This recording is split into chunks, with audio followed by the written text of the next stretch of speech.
সৌজন্যে Azizia Book Depot, powered by Dream Holiday park.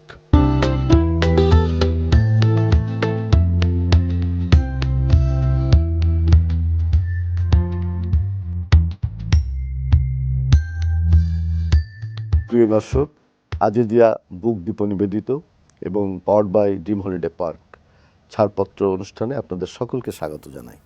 আমাদের আজকের বিষয় হচ্ছে শিল্পী এবং লেখকের অধিকার, কপিরাইট। এই বিষয়টি হচ্ছে একটি খুবই গুরুত্বপূর্ণ বিষয়, এ কারণে যে আমাদের দেশের শিল্পী, লেখক এবং কবি এরা কিন্তু নানাভাবে বঞ্চিত। তাদের বই প্রকাশের ক্ষেত্রে, তাদের লেখা প্রকাশকের কাছে নিয়ে গেলে তার ঠিকমতো যে তারা তাদের সম্মানীটা পায় না, লেখকের যে সম্মানী সেটা পায় না। পাশাপাশি আমরা লক্ষ্য করি যে শিল্পীরা তাদের গান যখন প্রচার হয় তার সম্মানীয় তারা ঠিকমতো পায় না, এবং তাদের এই যে অধিকার, সেই অধিকারটা কেমনভাবে প্রয়োগ করতে হবে, কি পদ্ধতিতে, কি ধারায় প্রয়োগ করতে হবে সেটিও অনেকে জানেন না। এই জন্যে এই যে সামনে আমাদের ২১শে বইমেলা, একজন লেখক, কবি, শিল্পী, সাহিত্যিকের তার অধিকার সংরক্ষণের বিষয়টা কেমন হওয়া উচিত সে বিষয় নিয়ে আলোচনা করবার জন্যে কপিরাইট বিশেষজ্ঞ, একজন লেখক, কবি, গবেষক, আমাদের সকলের প্রিয় মঞ্জুরুর রহমান। কেমন আছেন আপনি? আমি ভালো আছি। আপনি? ভালো আছি। আমরা জানি যে লেখকরা, শিল্পীরা সবসময় একটা অভিযোগ করে থাকে যে প্রকাশক তাকে ঠকাচ্ছে। শিল্পী বলছে যে বেতার টেলিভিশনে তার গান বাজে কিন্তু সে রয়্যালটি পাচ্ছে না। এইসব অনেক বিষয় জটিলতা। তো কপিরাইট অধিকার সম্পর্কে সচেতন হওয়া কতটা জরুরি বলে আপনি মনে করেন? খুবই প্রাসঙ্গিক একটি বিষয় আপনি আজকে উপস্থাপন করলেন এখানে। তো কপিরাইটে বঞ্চনার আগে আমাদের বুঝে নেওয়া উচিত যে আমাদের এই যে বুদ্ধিভিত্তিক সম্পদ, যার একটি অংশ হচ্ছে কপিরাইট, এইটা কি? এই যে কপিরাইটের ধারণাটা, এই ধারণা কিন্তু আজকের ধারণা না। ১৪৫০ সালে যখন ইউরোপে মুদ্রণযন্ত্র আবিষ্কার হলো তখন, এবং পরবর্তীকালে শিল্পীদের যখন ফনোগ্রাম আবিষ্কার হলো তখন এইটা জোরালো হলো। ১৪৫০-এর আগে কিন্তু বই বেরোতো খুব কম সংখ্যক, একটা কি দুইটা কপি, এবং যারা রাজা বাদশাহ ছিলেন অথবা রাষ্ট্রীয় পৃষ্ঠপোষকতা পেত তাদের প্রেরণায় হয়তো বই বেরোতো, এবং সেটা সীমিত। এটা তো আজকের যুগের মতো লক্ষ লক্ষ কপি অথবা শত শত কপি হয়নি। এই মুদ্রণযন্ত্র আবিষ্কারের পরে যখন প্রচুর প্রোডাকশন বাজারে আসলো তখন এই ধারণাটা শুরু হলো। আর পরবর্তী ঊনবিংশ শতাব্দীতে এসে যখন ফনোগ্রাম বা গানের রেকর্ড বের হওয়া শুরু হলো তখন এইটা আরও বিস্তৃত হলো। এখন এই যে লেখক, শিল্পী, এদের কপিরাইট কার হয়? কপিরাইটে বলা হয় স্বত্বাধিকারী। স্বত্বাধিকারী কি সবাই? একজন প্রকাশক বই প্রকাশ করলেন, একজন মুদ্রণ করলেন, তিনি কি স্বত্বাধিকারী? না, তিনি স্বত্বাধিকারী না। স্বত্বাধিকারী হচ্ছেন সেই ব্যক্তি, আমি উদাহরণ হিসেবে বলি, একজন লেখক একটি পত্রিকায় কাজ করেন, তিনি পত্রিকার কর্তৃপক্ষের আদেশে অথবা তাকে যে অ্যাসাইন করা হয় সেই হিসেবে তিনি নিউজ তৈরি করেন, সেটি ছাপা হয়। এই ছাপানোর পরে তিনি কিন্তু সেইটার স্বত্বাধিকারী না। এই ক্ষেত্রে স্বত্বাধিকারী হচ্ছেন যিনি তাকে নিয়োগ দিয়েছিলেন, যিনি তাকে পয়সা দিচ্ছেন, মাসে বেতন দিচ্ছেন, তিনি হচ্ছে সেটা স্বত্বাধিকারী। কিন্তু সেই পত্রিকায় কাজ করা কোনো সাংবাদিক বন্ধু যদি একটি গল্প লেখেন, একটি উপন্যাস লেখেন, তার কর্তৃপক্ষের সঙ্গে চুক্তির বাইরে তিনি স্বাধীনভাবে যা তৈরি করেন সেইটার যে সম্পদ সৃষ্টি করে, এটাকে বলা হয় বুদ্ধিভিত্তিক সম্পদ। আমরা মূলত দুই ধরনের সম্পদ নিয়ে বসবাস করি, একটা হচ্ছে বস্তুগত সম্পদ, আর একটা হচ্ছে বুদ্ধিভিত্তিক সম্পদ। আবার বুদ্ধিভিত্তিক সম্পদের সাহায্যেই কিন্তু বস্তুগত সম্পদ তৈরি করা যায়। আমার সামনে যে টেবিলটা আছে, এই টেবিলটা আসলে টেবিল ছিল না, টেবিলের একটা ডিজাইন আছে। এই ডিজাইনটা যিনি করেছেন তার কিন্তু একটা রাইট আছে, এবং যিনি তৈরি করেছেন অথবা তার এই ডিজাইনটা কোনো কোম্পানি নিয়ে যখন Production-এ বাজারে যাবে। দেবেন, প্রোডাকশনে যাবেন, তখন কিন্তু তার একটা ডিজাইনের একটা অধিকার বর্তাবে আর কি। অর্থাৎ দেখা যাবে যে সকাল থেকে শুরু করে রাত পর্যন্ত আমরা যত কিছু ব্যবহার করি না কেন, তার মধ্যে কিন্তু বুদ্ধিভিত্তিক সম্পদ আছে। বুদ্ধিভিত্তিক সম্পদের আবার দুটো ভাগ আছে, একটা হচ্ছে শিল্পজাত বুদ্ধিভিত্তিক সম্পদ, আরেকটা হচ্ছে কপিরাইট। আমাদের আজকের আলোচনার বিষয় হচ্ছে কপিরাইট। কপিরাইট হচ্ছে উপন্যাসে কপিরাইট আছে, গানে কপিরাইট আছে, কবিতায় কপিরাইট আছে, শিল্পী যখন পেইন্টিংস করবেন, যখন ছবি আঁকবেন, সেইখানে কপিরাইট, অনেক কিছু। এবং এর মধ্যে একটি জিনিস আছে, কর্ম বলা হয়, ওয়ার্কস। ওয়ার্কস কখন হয়? অনেকে বলে থাকে যে আমরা প্রায় অভিযোগ শুনি যে আমার আইডিয়াটা অন্য মেরে দিয়ে সে কোনো শিল্প সৃষ্টি করছে। আচ্ছা, আমি একটা প্রশ্ন করি আপনাকে। আইডিয়ার কিন্তু কপিরাইট নাই। আইডিয়া হতে হলে 4টা কন্ডিশন পূর্ণ করলেও তখন কপিরাইট বর্তায়। সেই 4টা বিষয় কি? সেই 4টা বিষয় হচ্ছে, এটা মানুষের সৃষ্টি হতে হবে, এটা ম্যাটেরিয়াল ফর্মে ধারণ করতে হবে, এবং এইটা নতুন হতে হবে, এবং আইডিয়ার এক্সপ্রেশন হতে হবে। তাহলে এখন সারা পৃথিবীতে যে এআই, আর্টিফিশিয়াল ইন্টেলিজেন্স যেটা আমরা বলছি, কৃত্রিম বুদ্ধিমত্তা, সে কিন্তু কবিতা লিখছে, সে উপন্যাস লিখছে, এবং তার উপন্যাস ইতিমধ্যে পুরস্কৃত হয়েছে। তো এক্ষেত্রে কপিরাইট ব্যাপার হচ্ছে 4টা কন্ডিশন, একটা হচ্ছে সেটা মনুষ্য সৃষ্টি হতে হবে। আচ্ছা, এআই কি মানুষ? না। আমি একটি মজার ঘটনা বলি। বহু বছর আগে, বহু বছর না, এই আমাদের ধরেন এই শতাব্দীতেই ইন্দোনেশিয়ার জঙ্গলে একজন ক্যামেরাম্যান গেলেন জঙ্গলের পশু পাখির ছবি তুলবেন। তো যারা এরকম অরণ্যের ফটোগ্রাফি করে, তাদের অনেকগুলো ক্যামেরা থাকে। তো তিনি একটা ক্যামেরা অনেক ছবি টবি তোলার পরে ক্যামেরাটা গাছের ডালে ঝুলিয়ে তিনি অন্য একটা ক্যামেরা নিয়ে ছবি তুলতে গেছেন। তিনি যখন ছবি তোলেন, তখন গাছের আগায় বসেছিল এক শিম্পাঞ্জি।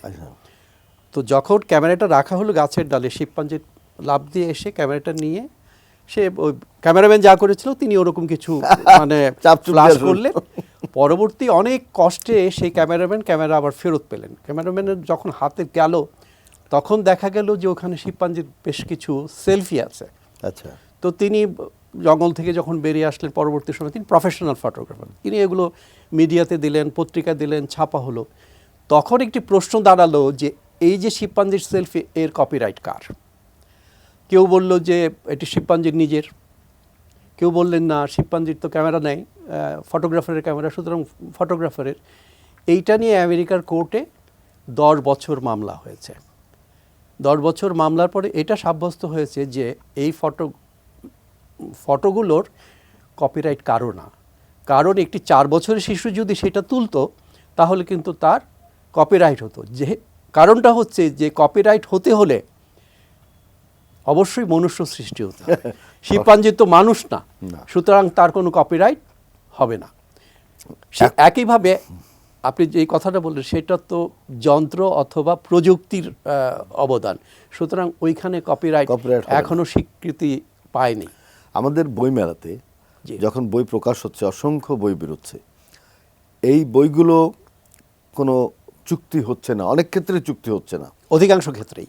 আর চুক্তি না হওয়ার ফলে লেখক তার কপিরাইট দাবিও করতে পারছে না, নানা রকম সমস্যা হচ্ছে। তা চুক্তিটা কতটা হওয়া জরুরি, এবং চুক্তি করানোর ক্ষেত্রে যে কর্তৃপক্ষ আছে, বাংলা একাডেমি কিংবা সংস্কৃতি বিভাগ মন্ত্রণালয় কিংবা কপিরাইট অফিস, এদের দায়িত্ব কি? এদের দায়িত্ব হচ্ছে কপিরাইট আমাদের যে প্রচলিত আইন আছে, আমাদের এখানে কিন্তু প্রায় 100 বছরের বেশি সময় থেকে কপিরাইট, ব্রিটিশ ভারত থেকে কিন্তু আমরা কপিরাইট এখানে বলতে হচ্ছে। মজার ব্যাপার হচ্ছে, রবীন্দ্রনাথ ঠাকুরও কিন্তু চুক্তি করেছিলেন তার দিল্লির প্রকাশকের সঙ্গে, কলকাতার প্রকাশকের সঙ্গে। এখন প্রথম কথা হচ্ছে যার সম্পদ, এটা তো সম্পদ। আমার যদি 1 খণ্ড জমি থাকে, আমি কিন্তু দলিল করি, নাম খারিজ করি, আমি বাউন্ডারি ওয়াল দেই, অনেক কিছু করি, খাজনা দেই, আমার একটা প্রমাণপত্র লাগবে। আমরা কিন্তু এই এত পুরনো কপিরাইট রেজিস্ট্রার অফিস আছে, ওখানে কিন্তু আমরা কোনো বই অথবা কোনো শিল্পকর্ম আমরা কিন্তু রেজিস্ট্রি করছি না। এইটা হচ্ছে তার প্রাথমিক প্রমাণপত্র যে আমি এটার ওনার। এইটা রেজিস্ট্রেশনটা আবার ম্যান্ডেটরি না, বাধ্যতামূলক না, কেউ ইচ্ছা করে করতেও পারেন, নাও করতে পারেন। আর কপিরাইট এটাকে ম্যান্ডেটরি করে নেই কোথায়? তার পেছনে কিন্তু একটা কনভেনশন আছে, বার্ন কনভেনশন, 1886 সালের কনভেনশন। সেখানে বলা আছে এটা ম্যান্ডেটরি না, এটা হচ্ছে কপিরাইটের ক্ষেত্রে।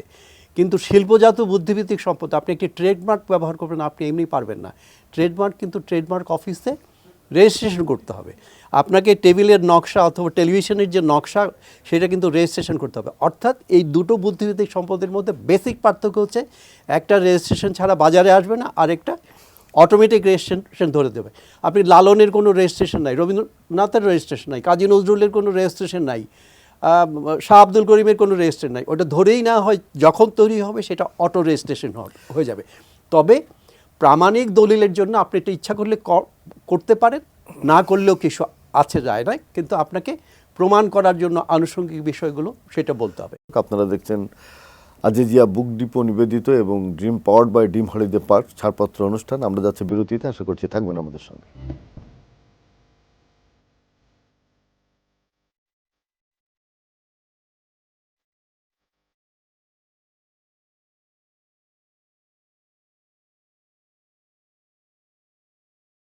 প্রাতিষ্ঠানিক সুযোগ হচ্ছে যে আপনি যদি মনে করেন যে আপনার পাণ্ডুলিপি খুব মূল্যবান হবে, এটি আত্মসাৎ হতে পারে, এটা চৌর্যবৃত্তির শিকার হতে পারে, তাহলে আপনি পাণ্ডুলিপি তৈরি করার পরে সরকারি বিধিবিধান অনুযায়ী এটি কপিরাইট অফিসে রেজিস্ট্রি করে রাখতে পারেন এবং সেটা কপিরাইট অফিস আপনার পাণ্ডুলিপিতে সিল ছাপড় দিয়ে আপনাকে দিয়ে দেবে, আপনি রেখে দেবেন। আরেকটি হচ্ছে অপ্রাতিষ্ঠানিক পদ্ধতি, যেটা সারা পৃথিবীতে প্রচলিত আছে। সেটা হচ্ছে, ধরেন আপনি একজন কবি, আপনি পাণ্ডুলিপি তৈরি করলেন, আপনি মনে করলেন যে আপনি এই সরকারি ঝামেলায় যাবেন না, ওখানে যেতেও তো আপনার সৃষ্টিশীল সময়ের অপচয় হবে। আপনি যাতে চুরি না হয়, আপনি পাণ্ডুলিপি খুব চমৎকারভাবে তৈরি করে, যেটি একদম মুদ্রণ উপযোগী তৈরি করে, আপনি মোটা একটি খামে, খুব শক্ত খাম, ভেতরে যে কাপড় দেওয়া অনেক খাম বাজারে পাওয়া যায়, সেই খামে ভরবেন। ভরে এটাকে সিলগালা করবেন। সিলগালা করে এটা প্রাপক লিখবেন আপনার নিজের নাম, অর্থাৎ যিনি লেখক তিনি তার নিজের নাম লিখবেন, ঠিকানা লিখবেন, টেলিফোন নাম্বার দেবেন, প্রেরকও তিনি হবেন। আচ্ছা, এই পাণ্ডুলিপিটা, সিলগালাকৃত পাণ্ডুলিপিটা আপনি পোস্ট অফিসে গিয়ে, যদি সুযোগ থাকে তাহলে ওই পোস্টমাস্টারকে অনুরোধ করে আপনার সামনে সেটাকে সিল দিয়ে দেবেন ওইটা ডেলিভারির জন্য। 3 দিন 4 দিন 5 দিন 7 দিন পরে ওইটা কিন্তু আপনার কাছে চলে আসবে।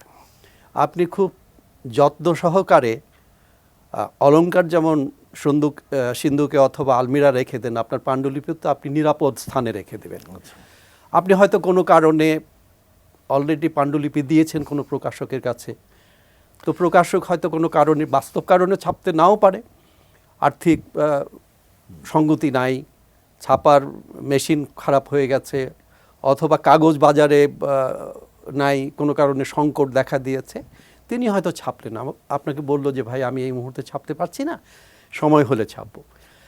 তো দেখা গেল যে সবাই তো আর সৎ না, কিছু তো অসৎ আছে, আমাদের সব ক্ষেত্রেই আছে।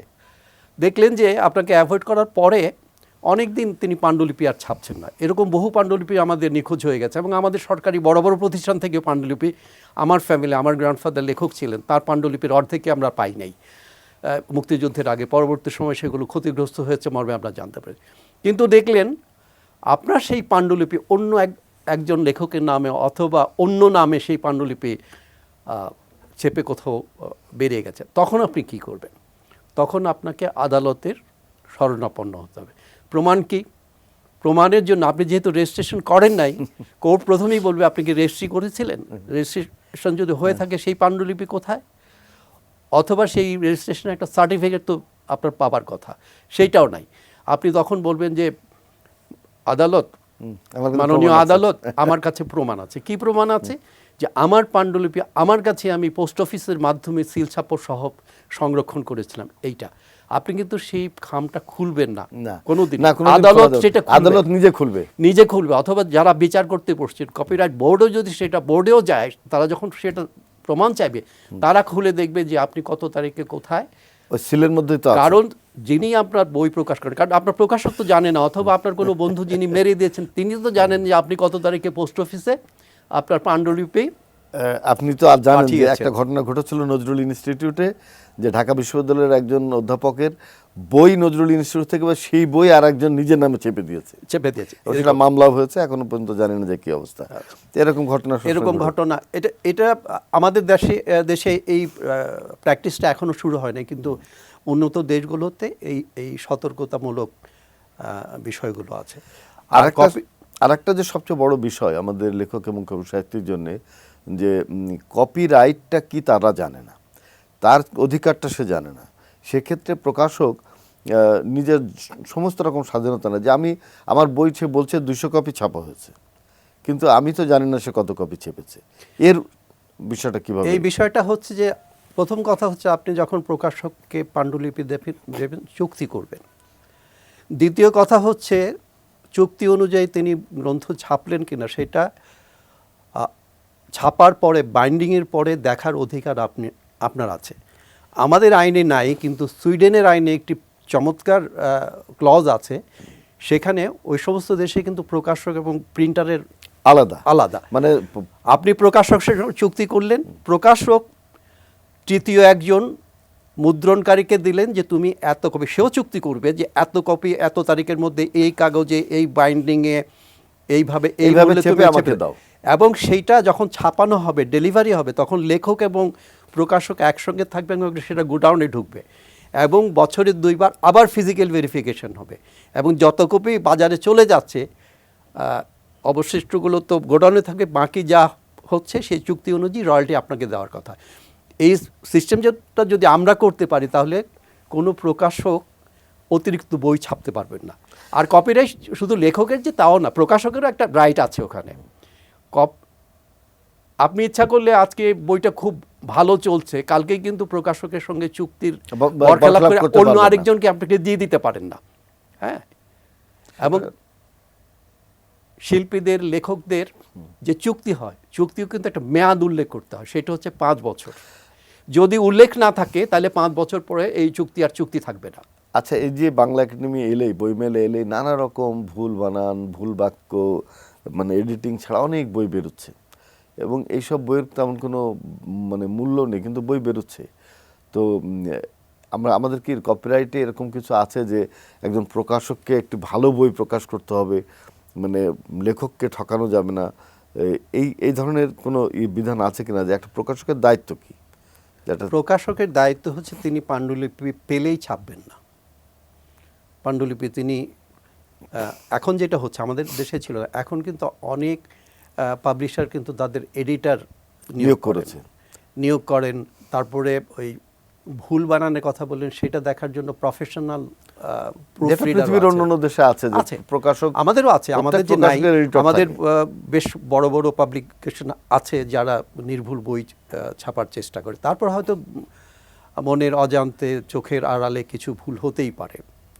আর আরেকটা বিষয় হচ্ছে ভ্যানিটি পাবলিকেশন বলে একটি কথা আছে, এটা আমরা জানি না, এটা মূলত আমাদের এখানে চর্চা হচ্ছে। সেইটা হচ্ছে কোনো প্রকাশক হয়তো লেখকের সঙ্গে চুক্তি করেন যে তিনি বাজারজাত করবেন না বইটা, কিন্তু বইটা একেবারে বই হিসেবে জামা কাপড় পরিয়ে তৈরি করে দিবেন যেন লেখক তার নিজের উদ্যোগে সেল করতে পারে, মার্কেটিং করতে পারে। হ্যাঁ, বাহ, এটা হচ্ছে ভ্যানিটি পাবলিকেশন। এইটা পৃথিবীর অনেক উন্নত দেশেই আছে।